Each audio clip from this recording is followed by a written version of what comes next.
Hi, I'm David, and welcome back to COC.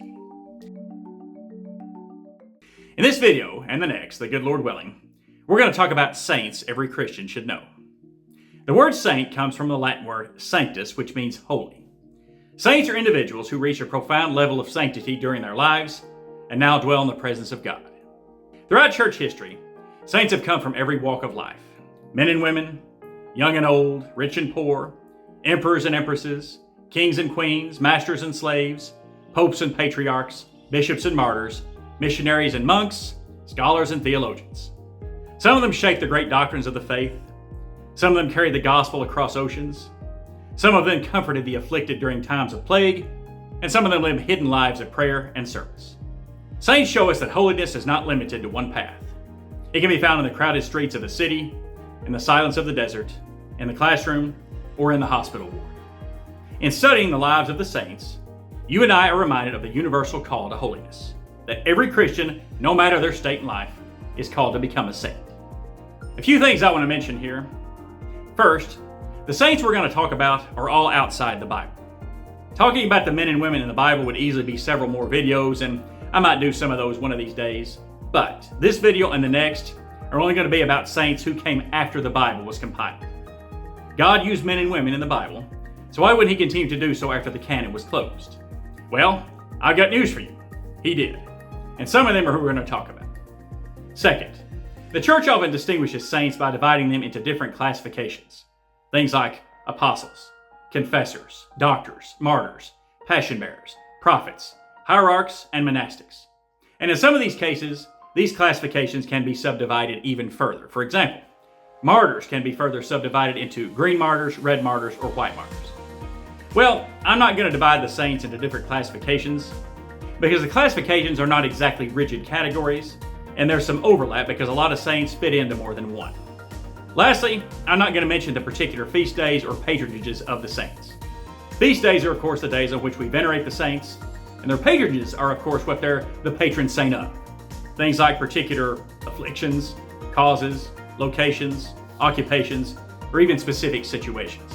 The reason I'm not going to include these things is because Catholic, Orthodox, and Protestant Christians follow different liturgical calendars, which means that feast days can sometimes vary, including All Saints' Day, and they use different canonization processes, which means that the patronages of the saints can also vary. So who are they? Who are some of the saints every Christian should know? Well, this is by no means an exhaustive list, but here are some of the most important ones. First up is Saint Agnes. Saint Agnes became a very devout Christian at a very young age. She was beautiful beyond her years and attracted a lot of young men who wanted to marry her, including the son of the Roman prefect. After she rejected him at the age of 13, she was arrested for being a Christian, stripped naked, and thrown into a brothel to work as a prostitute. Now, according to eyewitnesses, after she was thrown into the brothel, her hair miraculously grew longer to cover up her nakedness, and an angel appeared to protect her with a bright light so that no man was able to come near her. In fact, one man decided to try to go near her anyway, but he was immediately struck blind. The sad reality is that even though she endured and survived threats and torture, St. Agnes was eventually martyred for the faith. Next up is St. Ambrose. St. Ambrose originally started off with a career in government. He actually served as governor, or today we would say mayor, of the city of Milan, before he went into ministry and became a bishop. He became a fearless defender of the church, and even confronted the Roman emperor Theodosius after Theodosius had ordered a massacre. Ambrose physically blocked the door to his church and wouldn't let the emperor come in until he confessed and repented. Next up is St. Anselm. St. Anselm was born in modern-day Italy, but later became the Archbishop of Canterbury in England. He felt a call to monasticism at a young age, but his father refused to let him pursue it. So, at the age of 15, Anselm ran away from home and became a Catholic monk anyway. He's remembered above all as a brilliant philosopher and theologian. Probably his most famous writing, Prosogion, introduced the famous ontological argument for God's existence, arguing that the very idea of God proves that God is real. Next up is St. Anthony of the Desert. Nicknamed the father of Christian monasticism, St. Anthony belonged to a wealthy family until he felt Jesus tell him to sell everything he owned and give it to the poor. Anthony did just that, and then moved to the desert where he became a monk and lived a life of prayer, fasting, and solitude. His radical life inspired countless monks after him who sought holiness by leaving the world behind. Next up is St. Athanasius. A bishop of Alexandria, St. Athanasius was persecuted and exiled 5 times, but is probably best known for defending the doctrine of Jesus' divinity. A heresy called Arianism had crept into the early church, which said that Jesus wasn't equal to God the Father. Arius was a priest who believed that Jesus was a being created by God, but not equal to God.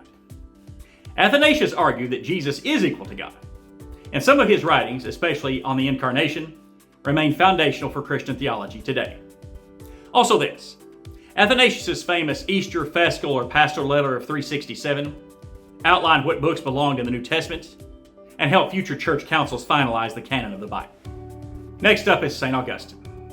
St. Augustine is easily one of the most influential theologians in church history. In his youth, he lived a very debauched and hedonistic lifestyle and even fathered a child out of wedlock. But his Christian mother, St. Monica, prayed for him, and Augustine became a devout Christian in his early 30s. He became the Bishop of Hippo in North Africa and a fierce defender of the gospel. And several of his teachings on things like original sin and grace, and several of his writings, including Confessions and the City of God, completely reshaped Christian understanding of history and society. Next up is St. Basil of Caesarea.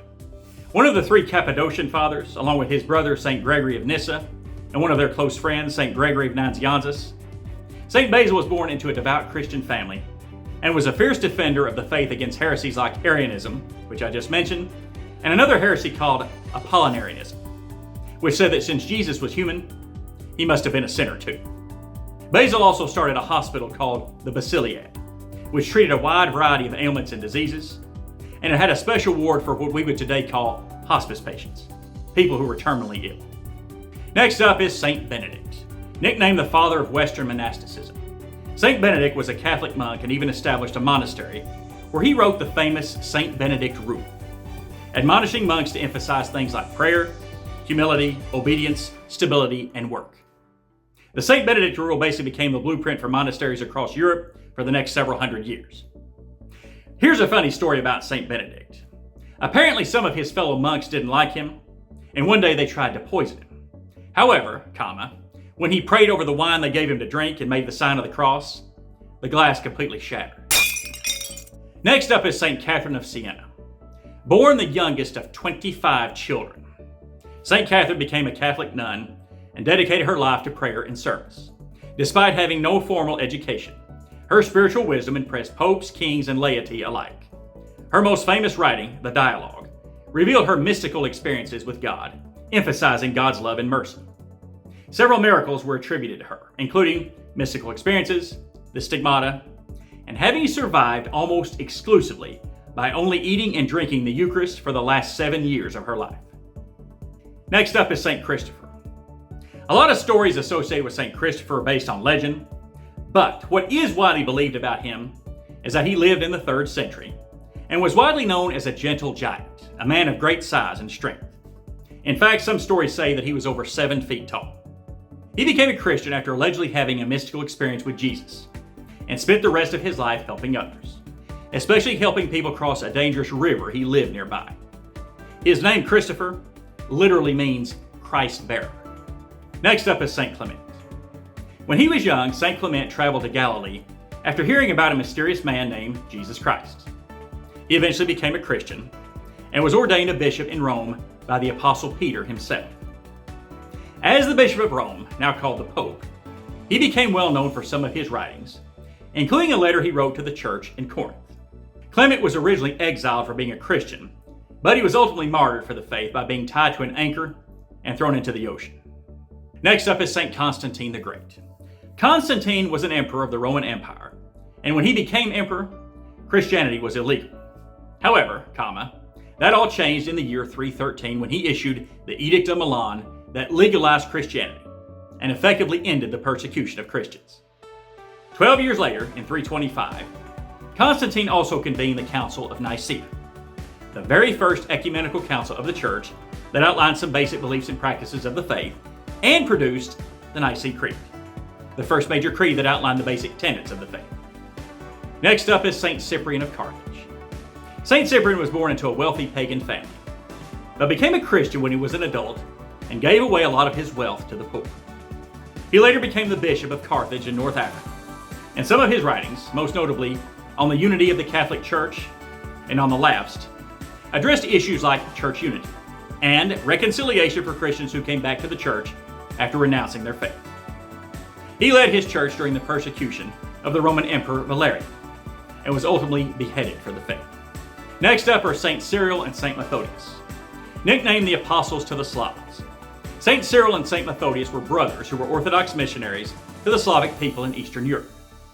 To evangelize the people, they created an entire alphabet, later known as the Cyrillic alphabet, to translate the Bible and other things into the native language.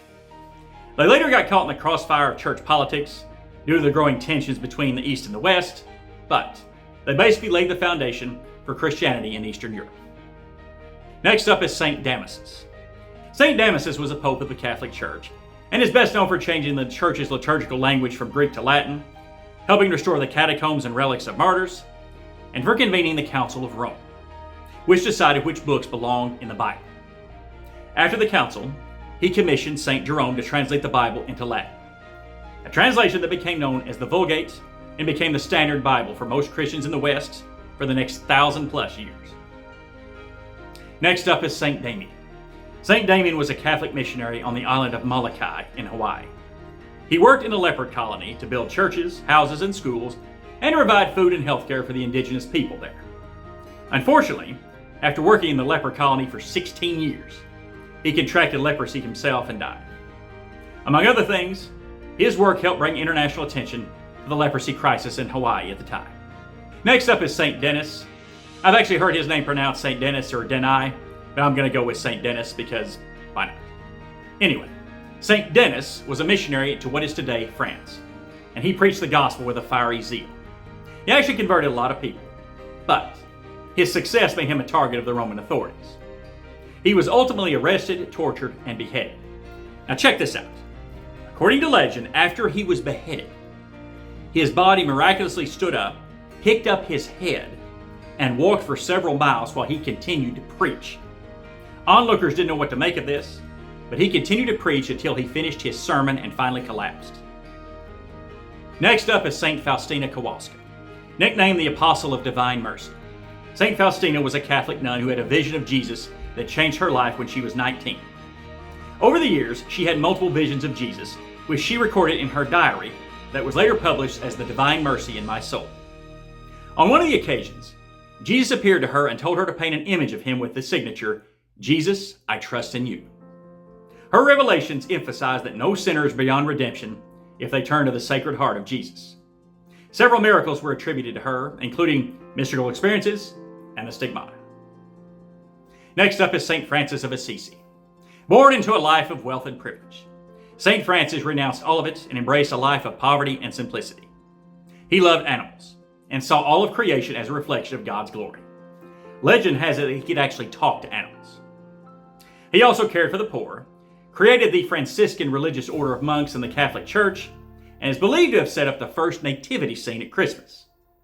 Several miracles were attributed to him, including healings, levitation, mystical experiences, and the stigmata.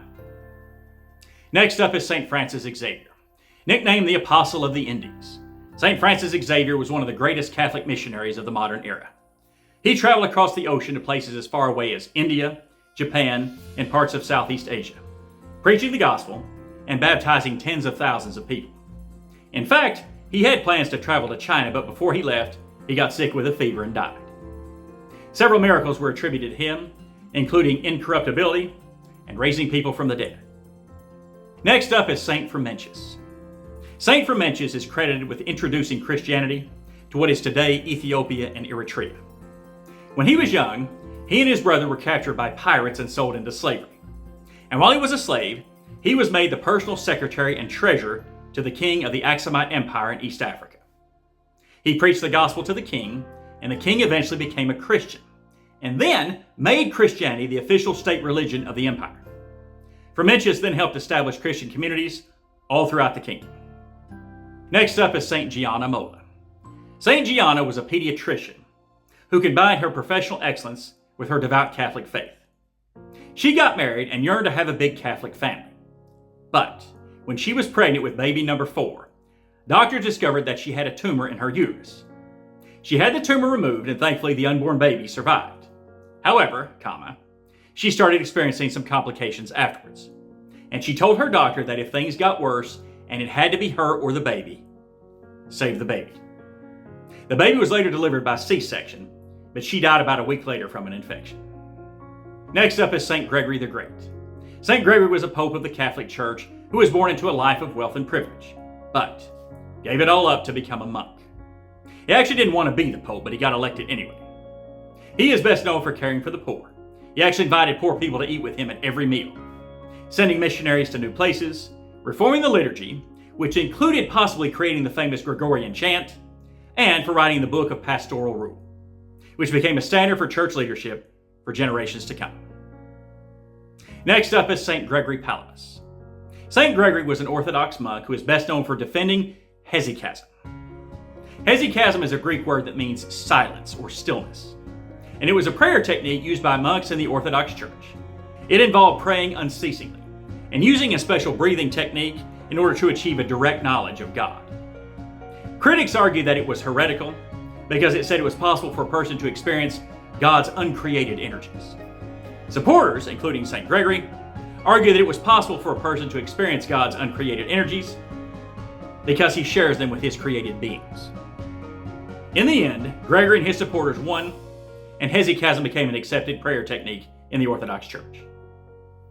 Next up is St. Herman of Alaska. St. Herman was an Orthodox missionary to Alaska and dedicated his life to serving indigenous people in the Arctic. He cared for orphans, built schools, and did his best to defend natives against exploitation by colonialists. He was kind of known as a friend to adults and as a grandfather to children. Next up is St. Ignatius of Antioch. St. Ignatius was a disciple of the Apostle John and served as the bishop of Antioch. He was arrested for being a Christian, and on his harrowing journey to his martyrdom in Rome, wrote 7 letters, urging his fellow Christians to stay strong and united in the face of persecution. He also welcomed his martyrdom, believing that it was the ultimate expression of his faith. When he finally arrived in Rome, he was thrown into the Colosseum and was eaten by lions. Next up is St. Irenaeus. St. Irenaeus was the Bishop of Lyon who wrote a very influential book called Against Heresies, which emphasized the importance of unity and truth in doctrine, helping combat heresies like Gnosticism and Marcionism. He also argued that since all Christians believe in one Lord, one faith, one baptism, we may disagree about certain things, but we're all united in our belief in Jesus Christ. Irenaeus was eventually arrested for being a Christian and martyred for the faith. Next up is St. Irene of Athens.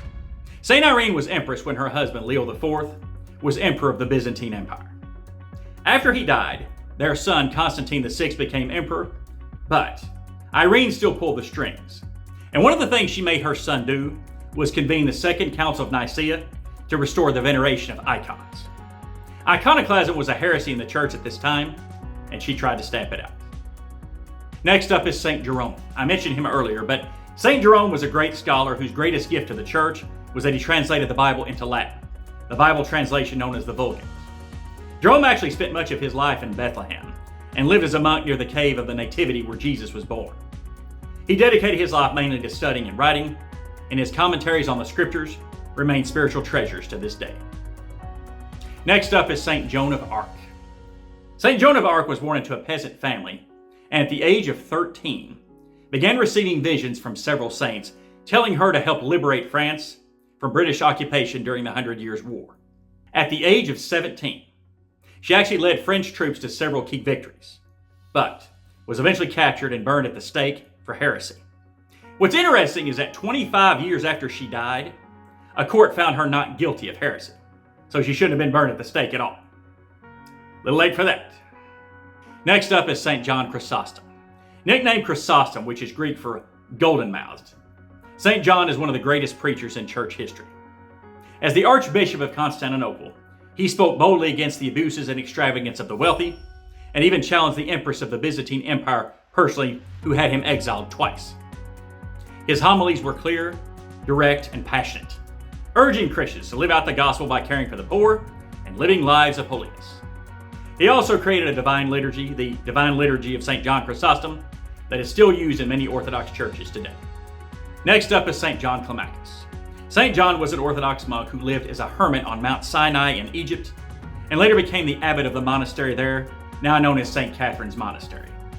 He embraced a life of solitude and dedicated himself to prayer, fasting, and inner purification.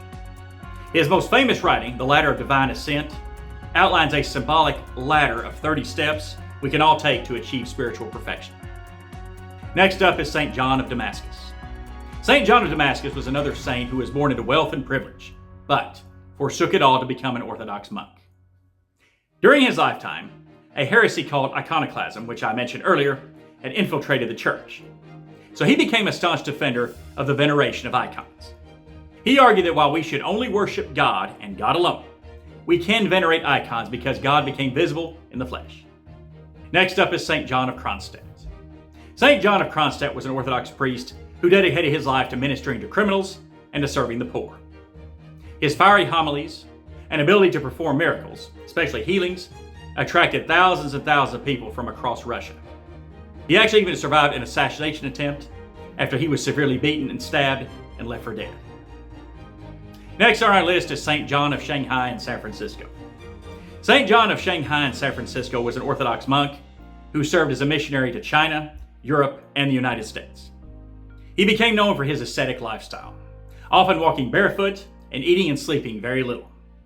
Several miracles were attributed to him, including bilocation, healings, incorruptibility, levitation, and prophecies. Next on our list is St. John Henry Newman. St. John Henry Newman was initially an Anglican priest, but after extensive research, became Catholic, and even rose to the office of cardinal. Several of his writings, including an essay on the development of Christian doctrine, and Apologia Pro Vita Sua, emphasize things like doctrinal development and the truth of the Catholic Church. So, there's a list of 37 saints every Christian should know. I tried to compile all of them into one video, but there's just too many that I wanted to include.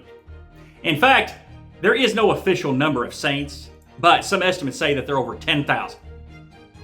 Obviously, I don't have the bandwidth or the time to mention all of them, so that's why there's going to be a part 2. And I know that these are only very brief descriptions which don't do them justice, but hopefully it whets your appetite to look into them more. I hope you enjoyed this because that's all I've got for now. Be sure to like, share, and subscribe. Stay faithful, stay devoted, and stay convinced of Christianity.